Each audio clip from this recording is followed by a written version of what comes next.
back to another edition of Pure Picks. Back after a great week. Gerard, how you doing? I'm doing great. I mean, it was a great week for us, and all of our confident picks hit. So a lot of green this time. Yeah, definitely, man. Let's recap that for a bit. In terms of the picks, we got plus 2.14 units overall on the week. That was great. Yeah, man. Nothing too much else, I guess. Positive sides. I think even though it's a extremely boring fight, I think the Rocket fight kind of played out how we thought it would. That was a tough watch, though. I'm not gonna lie, but yeah, and sometimes it's not about being on the right side of an exciting fight. It's about being right and making money. So I think that was a pick that played out well for us. One negative for me is just picking the wrong guy in Chepo. It was in that 3-leg. It was between Chepo or the super soldier Michael Oliveira, and for some reason we picked the guy who looked a little flat, I would say, in that fight. And then did not pick the guy who looked super juiced and jacked. So I don't know what happened there. Yeah, man. Any other thoughts you got on this card? Yeah, that was the only one that was kind of off. But also, we should have went with your spidey senses on that Ludovic Klein versus Mosayev. You mentioned that was probably like one of the only dogs that you thought could win, and we ended up betting the other side on that one. But yeah, I mean, all of our other 2 legs and 3 legs hit, so that's the plus side. Yeah, definitely.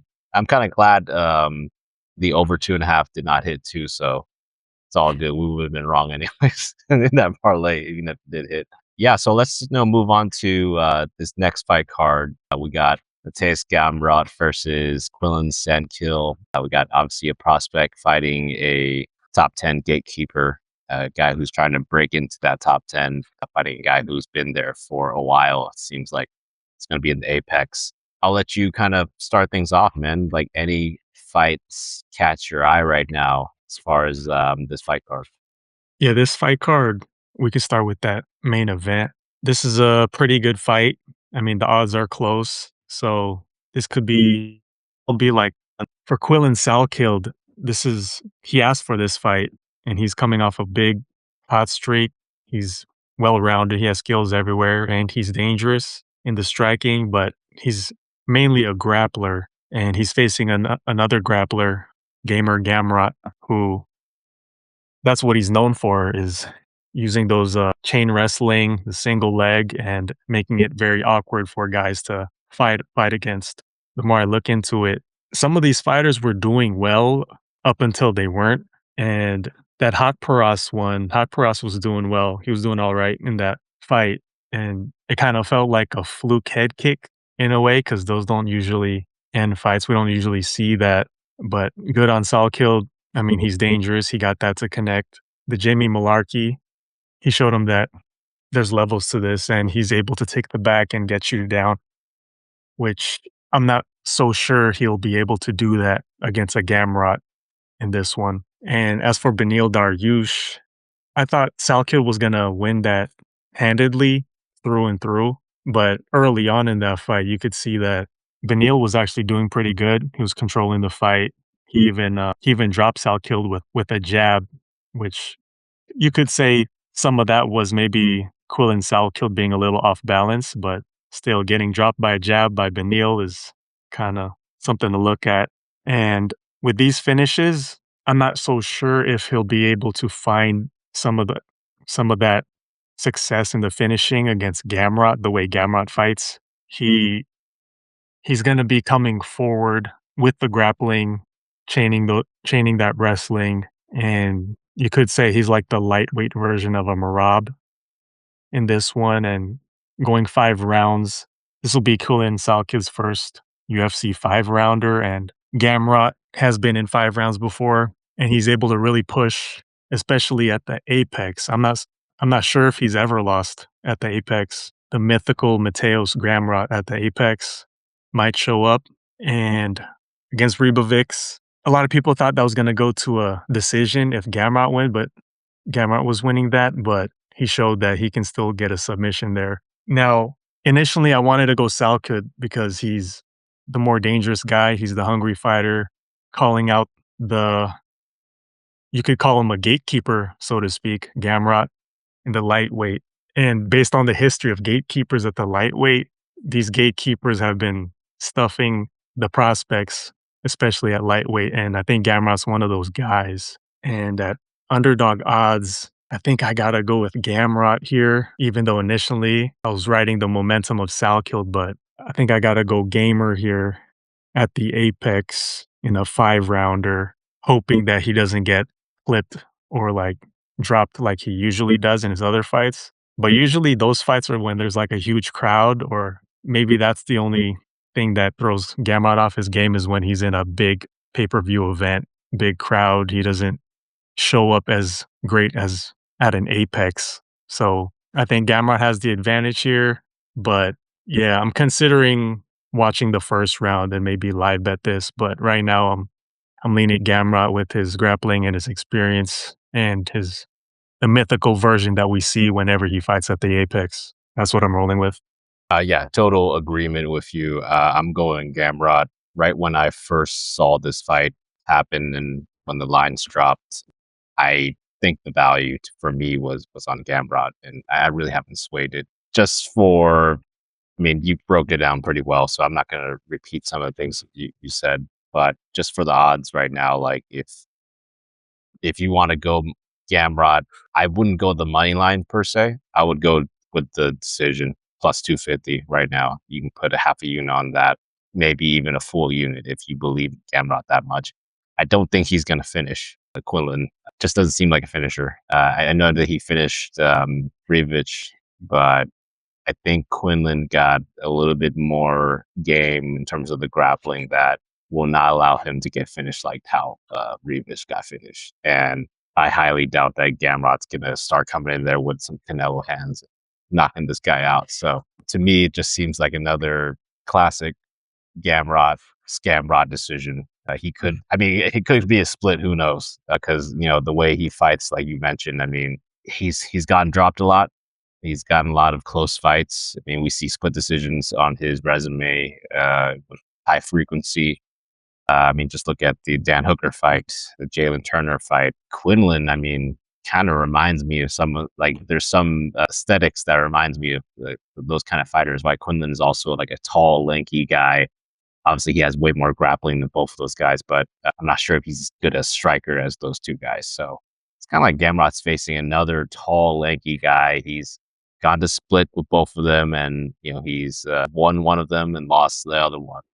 Yeah, I think he's gonna pull it out. I think he's gonna pull it out. He has enough wrestling, I think, to kind of neutralize and deter what Quillen's gonna do. Just look at his fight against Arman Sarukian. I mean, like Gamrot, yet again another close fight where he got dropped, but he came out with the decision dub there. You know, and it was a 5 rounder too. So I just think that the style of Gamrot, 5 rounds, the way this guy fights, the matchup that he has in front of him, unless he has aged overnight, and that could also be a possibility. I mean, I believe he's like 35 or something right now, and that's usually that's the age of where these lighter weight classes they start to get out of their prime and start to deteriorate rapidly. But I didn't see much sign of that in his last fight, so I'm going to assume that he's still good. And Quinlan, you also mentioned it too, right? Like his performances, yes, have been finishes, but I'm not sure if he's like that big separator from round to round. I think he's relying a lot on big moments. Major props to him for doing that, but it's gonna be tricky. He's I think he's gonna have some moments against Gamrot like a lot of other fighters do, but minute to minute, I think I gotta go with my guy Gamrot here. So yeah, Gamrot by decision plus 250 is my play.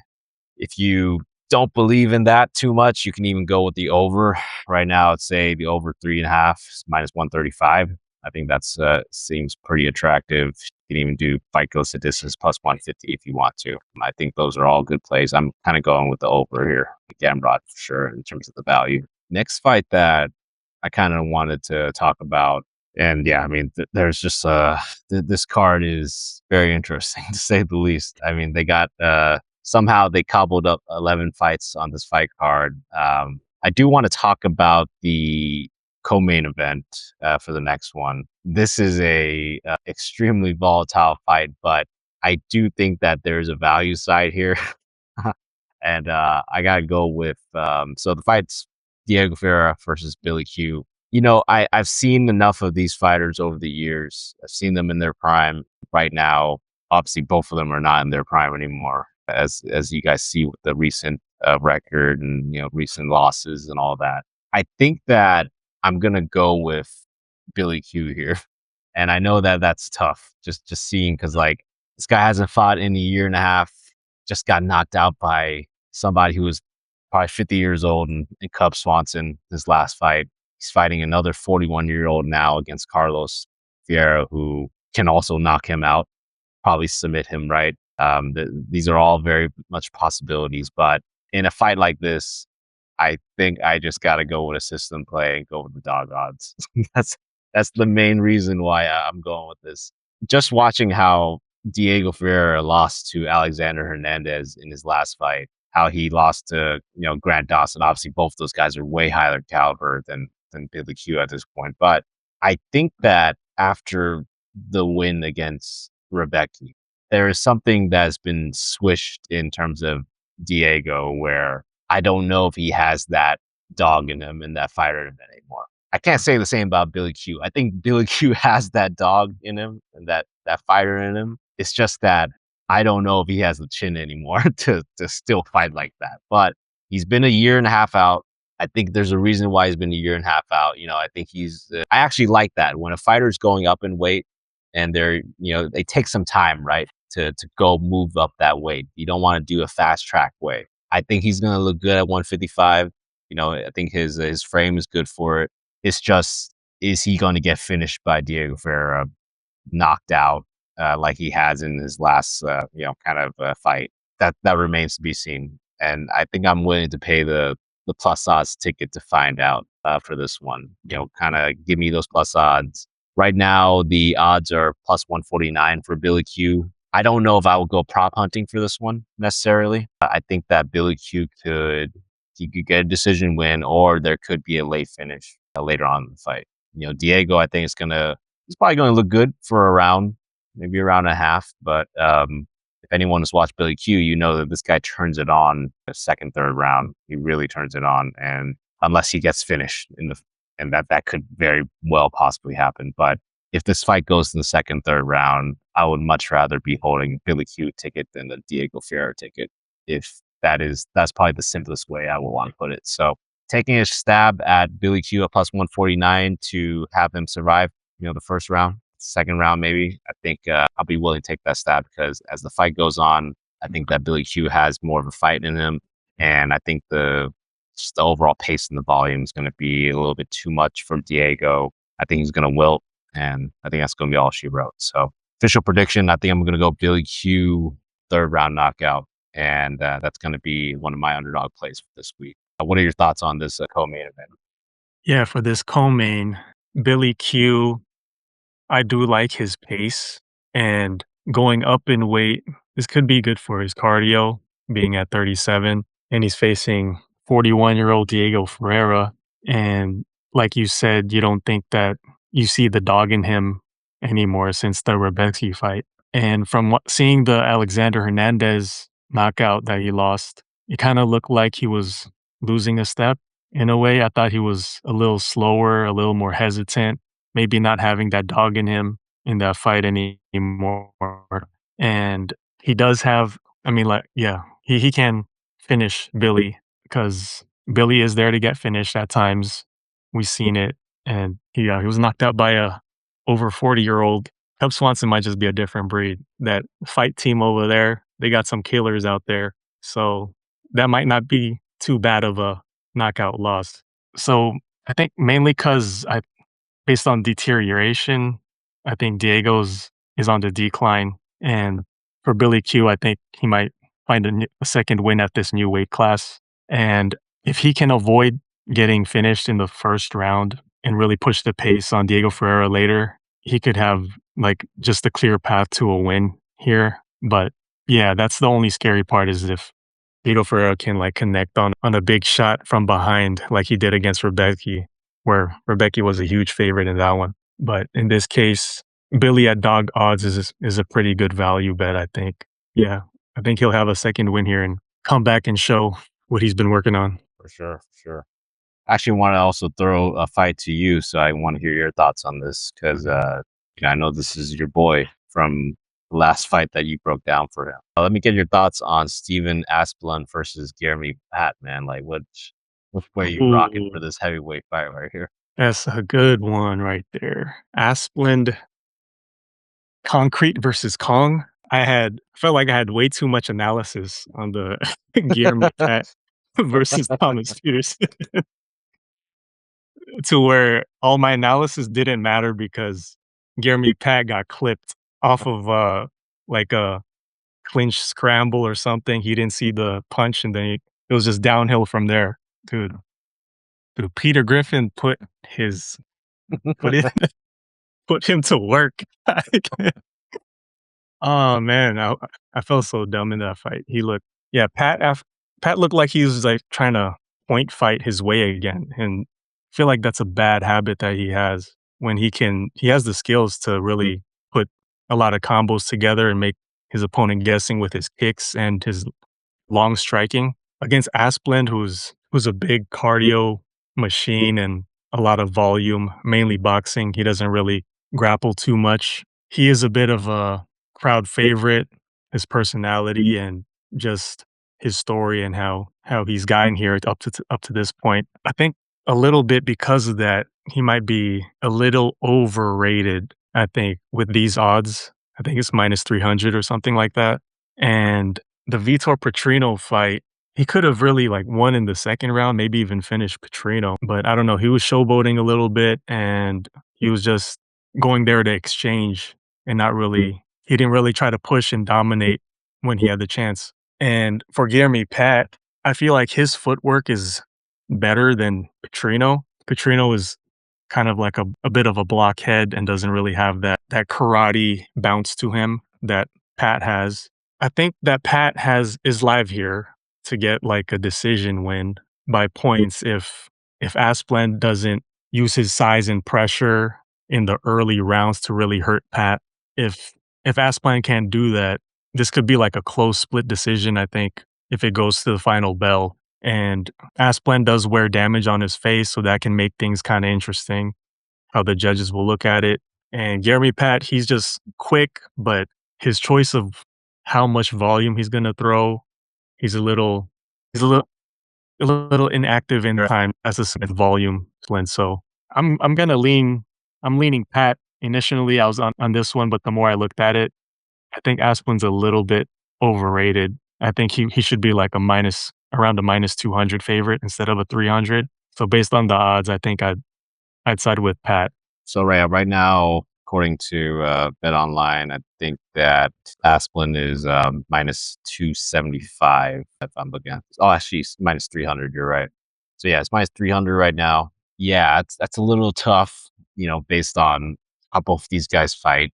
The one thing I will say is that I think we have a better sense of how Asplund is going to fight than I think Pat is going to fight, or how they should fight, right? I mean, you mentioned it in your breakdown too. It's like I think Pat should have won that fight too. Kind of watching it, and then just getting caught in a clinch, and then getting knocked down from that by Peter Griffin of all people. It's like, I mean, it's just a crazy turn of events in that fight. I mean, he was doing pretty well up until that point. Yeah, but that's just a bad mark on like fighter IQ. I just do not like it when I see a fighter do that. Just Asplund, I feel like I know what he's going to do. He's going to go in there for a brawl. So it's kind of the classic fight between a fighter who wants to brawl and then the guy who's going to probably try to point fight, right? And who's gonna make their game work in a sense.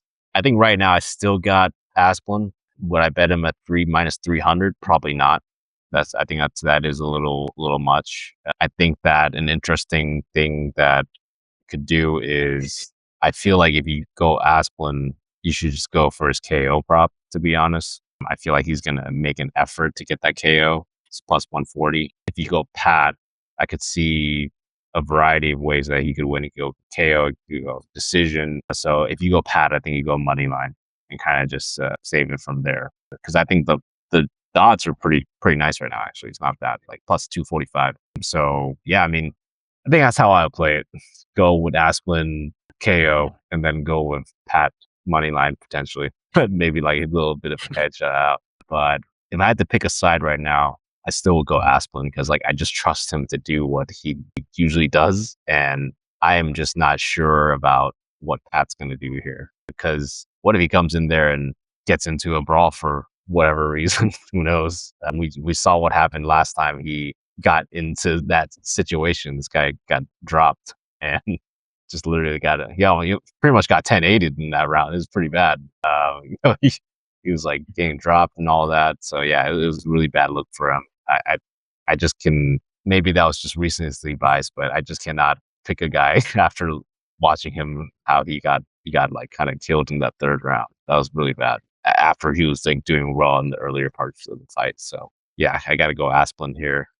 Would not parlay him, obviously. So that's just to make clear. Don't parlay this guy at minus 300. I think that's a little wild. You have any other fights you want to talk about for this card?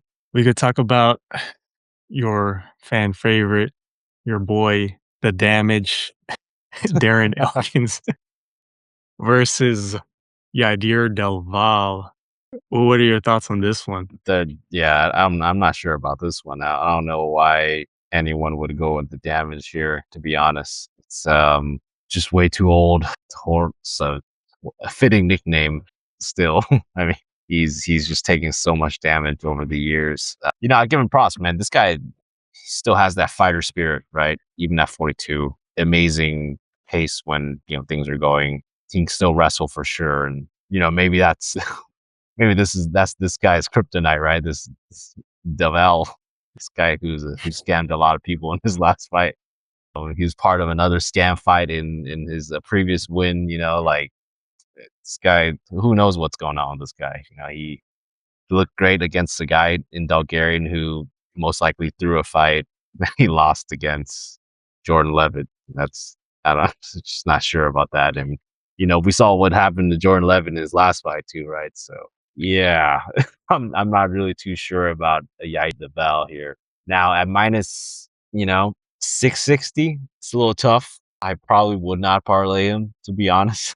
I probably will not touch Darren Elkins either. I think I just want to stay away from this fight because both of these fighters, for a variety of reasons and pretty distinct independent reasons, I just cannot touch either of these fighters at all. So I think I gotta stay away from this fight.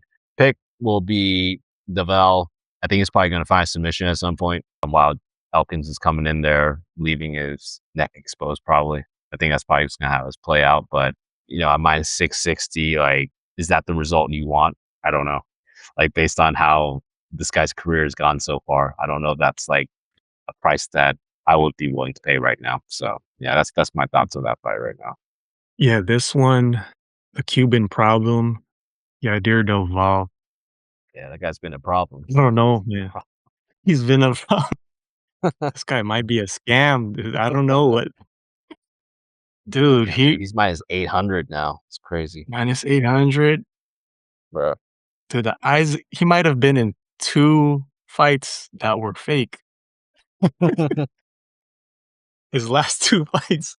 This might be a fake one too if he loses this.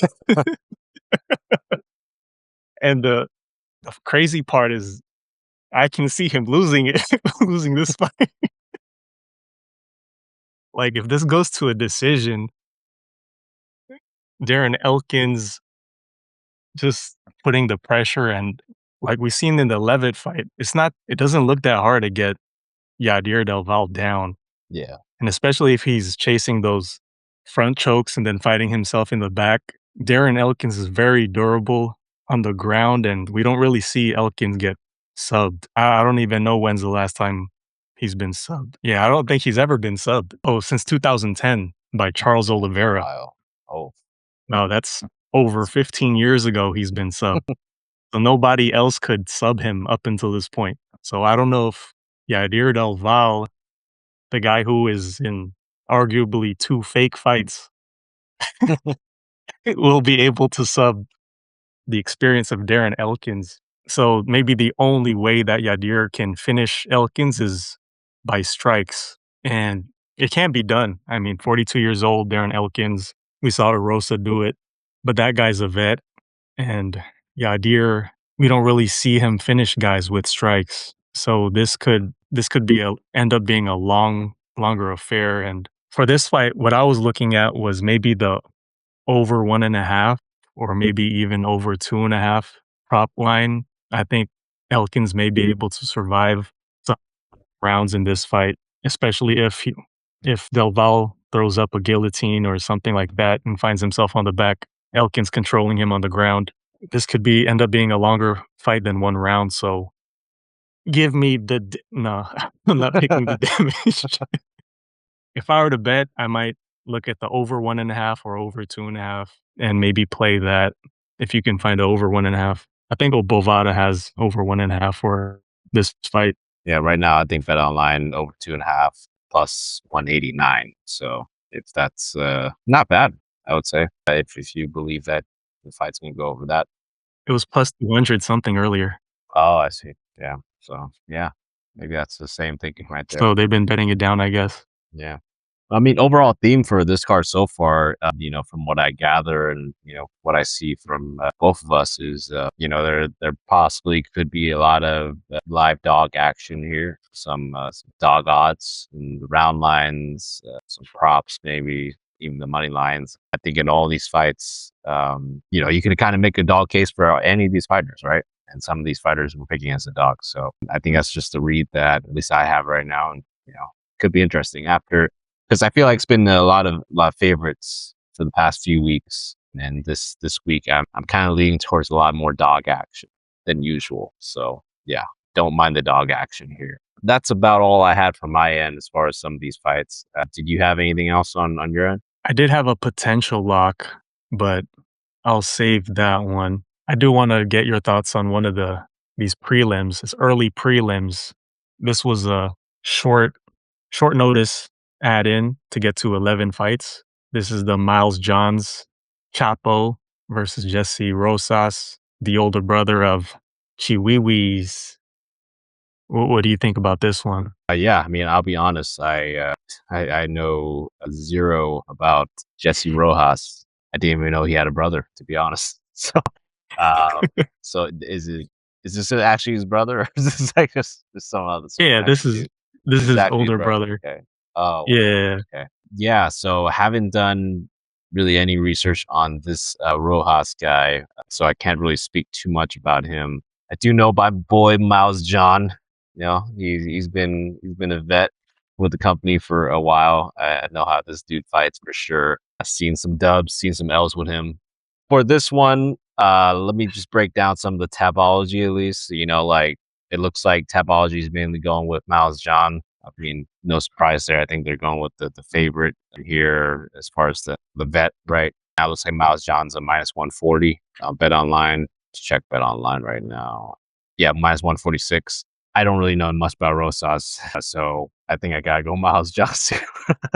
To be honest, I need to do more research on Rosas, but I think Miles Johns is a tough fight still for a debut guy. Obviously, full disclaimer, I need to see how this Jesse Rojas guy's fight, but I think it's a little tough to fight a guy like Miles John for your debut. Just even looking at the guys he's lost to his last 3 fights, right? Like these guys aren't scrubby at all, in my opinion. Like he lost to Felipe Lima. I think he's a pretty good fighter. He lost to, about my boy Gene Masamoto. I mean, this dude, he's getting the split everything right now. He's getting the split dubs.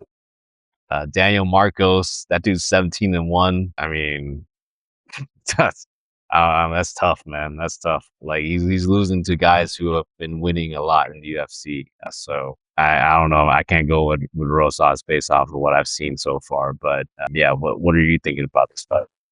Yeah, for Jesse Rosas, if you look at his record, like he's mainly been fighting nobodies and some of them with losing records, or a lot of them with losing records, actually. And he got finished by a Keenan Lewis, who's a no name. who's 6-5. He's 8-7. So that's some pretty bad competition, and he's lost to bad competition before. And his only decent fight was against Eric Ruano. I guess it was a title fight, a vacant belt. And yeah, that fight, from watching it, he looks like he knows what he's doing in terms of the striking. He's throwing combinations together, and he has that youth speed, I guess, being young and be able to bounce around and throw different angles. But off his record and from what I saw, I'm not overly impressed. And from the Eric Ruano fight, that guy I don't think is UFC caliber. That guy's 38 years old also, so that's the only fighter that he's really come across as being competitive at all, in my opinion. And against Miles Johns, who's been in there with some of the top contenders in the game, I don't think Jessie Rosas is cracking close to any of Felipe Lima, Jean Matsumoto, Daniel Marcos. I don't think he's anywhere close to that. And even some of the wins that Miles Johns has, Cody Gibson, Douglas Silva, I think they're both better than the current form of Jessie Rosas. So I don't know if there's like inside information on anything with Miles Johns, which is why his odds are so close. Or maybe it's just the hype of Chiwiwi being the older brother, Jessie Rosas. But I can't confidently say that Rosas is UFC material right now. I think he's still pretty raw. He can move a little bit. He can strike, some grappling, but I don't know if it's up to the level of the fighters that Miles Johns has been facing. And on short notice, Miles Johns could be fighting for his job right now. And I don't think he's going to let a 23-year-old kick him out of the UFC. So I'm going with Chapo, Miles Johns. Hopefully it's not a rerun of the Chapo, El Chapo from last week. So give me Miles Johns in this one. And he's also going to be a confident pick for me this week. Yeah, for sure, man. Yeah, it doesn't seem like the brothers of these, kind of higher caliber UFC fighters have been doing well, at least to my memory. Because like I just remember a lot of like Herbert Burns, like Muhammad Usman. Like remember a lot of these guys who just are not in the caliber. Yeah, so I'm not sure about this one about Jessie Rojas. To be honest. Cool, man. Yeah. So that about does it for this fight card. Best of luck, everybody. We're gonna have picks released on Friday as far as the bets. Full picks will be released on Wednesday on our YouTube channel. Other than that, yeah, just have a great rest of the week, and we'll be back next week.